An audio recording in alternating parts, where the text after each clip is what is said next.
High নমস্কার বন্ধু, good morning. আমি চন্দ্র মল্লিক। তোমরা দেখছো আমার ইউটিউব চ্যানেলে তোমাদের সকলকে স্বাগতম। বন্ধুরা, তোমরা কেমন আছো? আশা করছি তোমরা সকল খুব ভালো আছো। আমি খুব ভালো আছি।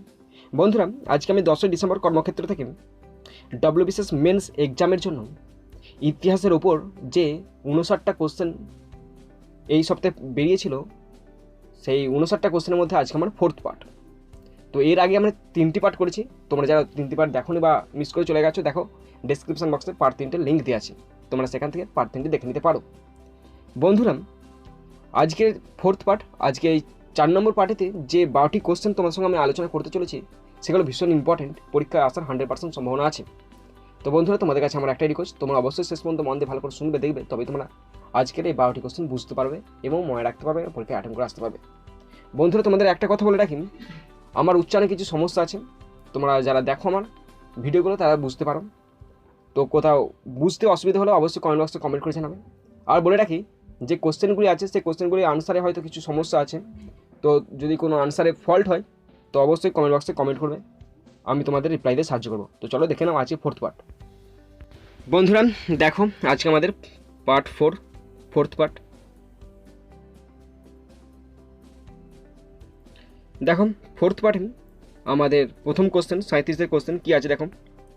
Which one of the following acts abolished the trading rights of the east India company? Which one of the following acts abolished the trading rights of East India company? নিম্নলিখিত কোন একটি আইন ইস্ট ইন্ডিয়া কোম্পানির ব্যবসায়ে অধিকার বাতিল করেছিল? নিচের 4টির আইনের মধ্যে কোন আইনটি ইস্ট ইন্ডিয়া কোম্পানির ব্যবসায়ে অধিকার বাতিল করেছিল? সঠিক আনসার চার্টার অ্যাক্ট অফ 1813। 1813 সালের চার্টার অ্যাক্ট ইস্ট ইন্ডিয়া কোম্পানির ব্যবসায় বাতিল করেছিল, নিষেধ করেছিল ভারতে ব্যবসা বাণিজ্য করার, অবাধ বাণিজ্য সেটা বাতিল করেছিল। Charter act of 1813 abolished the trading rights of East India company. Charter act of 1813 abolished the trading rights of East India company. Next 38 question দেখো কি আছে। পরের question 38 question. Which was the first fort build by the British in India? Which was the first fort build by the British in India? ভারতে ব্রিটিশদের তৈরি প্রথম দুর্গ কোনটি? ভারতে ব্রিটিশদের তৈরি প্রথম দুর্গ কোনটি? সঠিক answer Saint George. Saint George was the first fort during the British in India, build by British in India. Saint George was the first fort build by the British in India. ব্রিটিশদের তৈরি প্রথম দুর্গ Saint George, ভারতে। পরের question 39 question, ভালো করে শোনো। Which of the following classes did not participate in the revolt of 1857? Which of the following classes did not participate in the revolt of 1857? 1857 সালের বিদ্রোহে কোন সম্প্রদায় অংশগ্রহণ করেনি? 1857 সালের বিদ্রোহে কোন সম্প্রদায় অংশগ্রহণ করেনি? সঠিক answer option C. Option C হচ্ছে সঠিক আনসার। 1 আর 2 3। 1 মানে হচ্ছে এগ্রিকালচার লেবারার্স আর 3 হচ্ছে পেজেন্ট। মধ্যবিত্ত শ্রেণী এবং কৃষক সম্প্রদায় মহাবিদ্রোহে অংশগ্রহণ করেনি। 1857 সালে মহাবিদ্রোহ হয়েছিল, আমরা সকলে জানি। তো 1857 সালের বিদ্রোহের সময় মধ্যবিত্ত শ্রেণী এবং কৃষক সম্প্রদায় অংশগ্রহণ করেনি। And the right answer agricultural labourers and peasant did not participate in the revolt of 1857। পরের কোশ্চেন 40 কোশ্চেন। গান্ধীজি হলে ভালো হতো আর কি। Gandhiji finally accepted the partition of India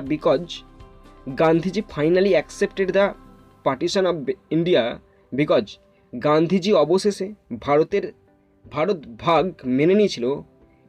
কেন বিকজ কারণ কিসের জন্য? সঠিক আনসার বিয়েরটা it seemed unavoidable in the circumstances. কারণ সেই পরিস্থিতিতে সেটি অনিবার্য ছিল বলে তিনি মেনে নিয়েছিলেন। Gandhiji finally accepted the partition of India because it seemed unavoidable in the circumstances. Next question number 41। For me every tiniest activity is governed by what I consider to be my religion. Who said this? For me every tiniest activity is governed by what I consider to be my religion. Who said this? আমার জন্য প্রতিটি ক্ষুদ্রতম কার্যকলাপ পরিচালিত হয় যা আমি আমার ধর্ম হিসাবে বিবেচনা করি। আমার জন্য প্রতিটি ক্ষুদ্রতম কার্যকলাপ পরিচালিত হয় যা আমি আমার ধর্ম হিসাবে বিবেচনা করি। এটা কে বলেছিল? এটি বলেছিল মহাত্মা গান্ধী। মহাত্মা গান্ধী এই কথা বলেছিল যে আমার জন্য সমস্ত রকম ক্ষুদ্রাতি ক্ষুদ্র কার্যকলাপ পরিচালিত হয় এবং যেগুলোকে আমি আমার ধর্ম বলে বিবেচনা করি। বন্ধুরা দেখো পরের question number 42, 42 question. Who among the following drafted the resolution on fundamental right for the Karachi session of Congress in 1931? Who among the following, নিচের চারজনের মধ্যে, চারটে অপশনের মধ্যে কে ড্রাফটেড খসড়া রচনা করেছিল the resolution on fundamental right, মৌলিক অধিকারের বিষয়ে খসড়া রচনা করেছিল for the Karachi session of Congress in 1931? 1931 সালে করাচির কংগ্রেস অধিবেশনে 1931 সালে করাচির কংগ্রেস অধিবেশনে মৌলিক অধিকারের বিষয়ে কে খসড়াটি তৈরি করেছিল? সঠিক আনসার পণ্ডিত জওহরলাল নেহেরু। তো Pandit Jawaharlal Nehru drafted the resolution on fundamental rights for the Karachi session of Congress in 1931. 1931 সালের করাচির কংগ্রেস অধিবেশনে পণ্ডিত জওহরলাল নেহেরু মৌলিক অধিকারের বিষয়ে খসড়াটি রচনা করেছিল। পরের question number 43, 43 question 43। The radical wings of the Congress party with Jawaharlal Nehru as one of its main leader founded the Independence for India League is opposition to? ভালো করে শোনো, জওহরলাল নেহেরু অন্যতম প্রধান নেতা হিসাবে কংগ্রেস দলের কট্টরপন্থী শাখা বিরোধিতা করে ইন্ডিয়ান লীগের পক্ষে স্বাধীনতা প্রতিষ্ঠা করেছিল। কিসের জন্য? To the constitution of India, ভারতের সংবিধান, to the constitution of India. The radical wing of the Congress party with Jawaharlal Nehru as one of its main leaders founded the Independence for India League in opposition to the Constitution of India. পরের question number 44, 44 question. 44 question আছে, who among the following was the first European to initiate the policy of taking part in the quarrels of Indian princes with a view to acquire territories? এখানে বলা আছে, আবার কোশ্চেনটা আবার পড়ছি, who among the following was the first European to initiate the policy of taking part in the quarrels of Indian princes with a view to acquire territories? অঞ্চল অর্জনের লক্ষ্যে প্রথম কোন ইউরোপীয় রাজকন্যার আমাদের ভারতের রাজকন্যার ঝগড়ায় অংশ নেওয়ার রীতি শুরু করেছিলেন? সঠিক answer Dupleix was the first European to initiate the policy of taking part in the quarrel of Indian princes with a view to acquire territories. পরের question number 45, 45 question. Who said, কে বলেছিল, অন গান্ধীজির death, গান্ধীজির মৃত্যুতে কে বলেছিল, the light has gone out of our lives, আমাদের জীবন থেকে আলো চলে গেল? গান্ধীজির মৃত্যুতে কে শোক সংবাদ করেছিল যে আমাদের জীবন থেকে আলো চলে গেল? সঠিক আনসার জওহরলাল নেহেরু। জওহরলাল নেহেরু বলেছিলেন, জওহরলাল নেহেরু সেড অন গান্ধীজি's death the light has gone out of our lives. Next question number 46. Who among the following leaders proposed to adopt complete independence as the goal of Congress in the Ahmedabad session of 1920?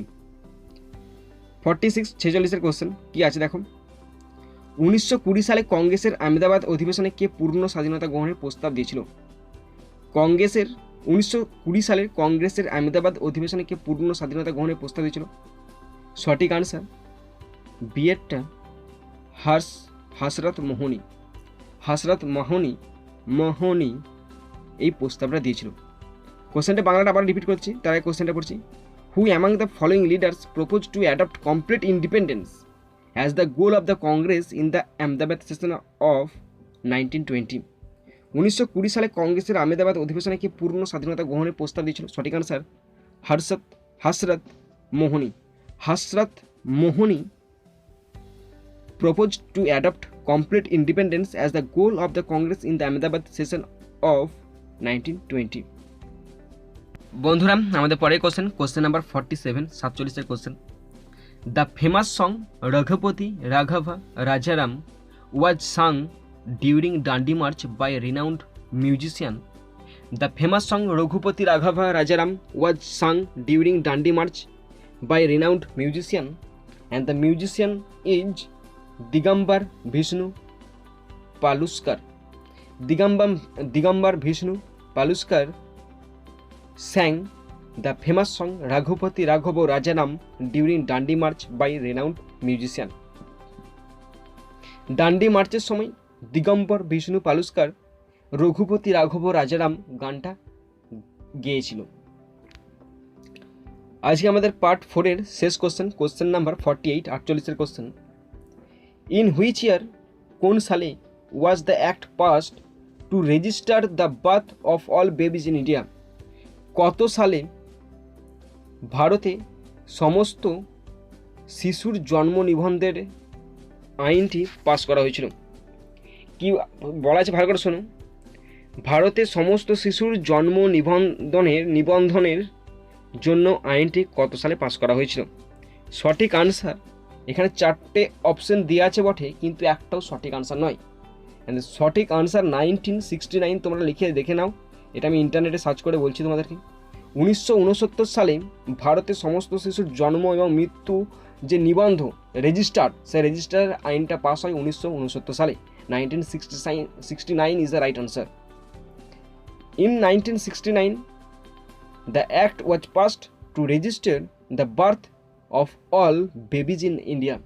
1969 সালে ভারতে সমস্ত শিশুর জন্ম নিবন্ধনের জন্য আইনটি pass করা হয়েছিল। তো বন্ধুরা আশা করি তোমরা সকলে আজকে পার্ট 4টা শেষ পর্যন্ত দেখেছো। যদি তোমরা দেখে থাকো তো তোমরা 12টি কোশ্চেন হয়তো তোমাদের কারো ভালো লেগেছে, কারো ভালো নাও লাগতে পারে। যাদের ভালো লেগেছে তারা অবশ্যই মনে রাখবে, এরপরে পার্ট 5 আছে, তোমরা পার্ট 5 দেখে নেবে। আর যাদের খারাপ লেগেছে তাদের কথা আমি একটাই বলবো, তাদের কেন খারাপ লেগেছে আমি জানি না, তারা অবশ্যই যদি খারাপ লেগেছে কোথায় যদি বলে দেয় তো পরের বার থেকে আর ভুলটা হবে না। তো তাদের অবশ্যই কর্তব্য দায়িত্ব একটাই যে তারা যেন ভুলটা আমার সংশোধন করে দেয়। আমি নিজে সংশোধন করবো, তারা যেন ভুলটা আমাকে ধরিয়ে দেয়। তো এখানে ভিডিও শেষ করছি। সুন্দর থাকবে, সুস্থ থাকবে, টেক কেয়ার, থ্যাংক ইউ, জয় হিন্দ, বন্দে মাতরম।